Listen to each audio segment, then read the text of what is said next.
ଜଗନ୍ନାଥ। ମୋର ବିପିନ ଭାଇ ମୁଁ ବର୍ତ୍ତମାନ ଅଡ଼ଶପୁର ଆସି ପହଞ୍ଚିଲି ଓଲଟପୁରରେ। ଆଉ ବିପିନ ଭାଇ ମୋ ପାଖରେ ବର୍ତ୍ତମାନ ଆସି ପହଞ୍ଚିଛନ୍ତି। ଆଉ ବିପିନ ଭାଇଙ୍କ ସାହାଯ୍ୟ ସହଯୋଗ ତ ମୁଁ କେବେ ଜୀବନରେ ବି ଭୁଲି ପାରିବିନି, ଯେତିକି ସାହାଯ୍ୟ ସହଯୋଗ କରିଛନ୍ତି। ଆଉ ଆଜି ମୋ ଭଉଣୀକୁ ମୁଁ ମେଡ଼ିକାଲରୁ ଡିସଚାର୍ଜ କରି ନେଇଯିବି। ଆଉ ବିପିନ ଭାଇଙ୍କର ସହଯୋଗ ଆଉ ଅମୟ ଭାଇଙ୍କର ସହଯୋଗ ମୋର ସବୁବେଳେ ପାଇଁ ମନେ ରହିବ। ଏହି ଭାଇଚାରା ଲାଗି ରହିଥାଉ।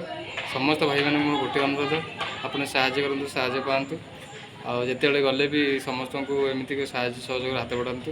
ମେଡ଼ିକାଲ କେସ୍ ହେଉ, ଯେକୌଣସି କେସ୍ ହେଉ, ଆଉ ସବୁଦିନରେ ସବୁଥିରେ ଆପଣଙ୍କର ଆଗଭର ହୁଅନ୍ତୁ। ସବୁଠି କ୍ଷେତ୍ରରେ ଆପଣ ସାହାଯ୍ୟ ସହଯୋଗ କରନ୍ତୁ। ଆଉ ମୁଁ କିଛି ବିପିନ ଭାଇଙ୍କ ମୁହଁରୁ ଆପଣଙ୍କୁ ଶୁଣୁଛି। ଜୟ ଜଗନ୍ନାଥ।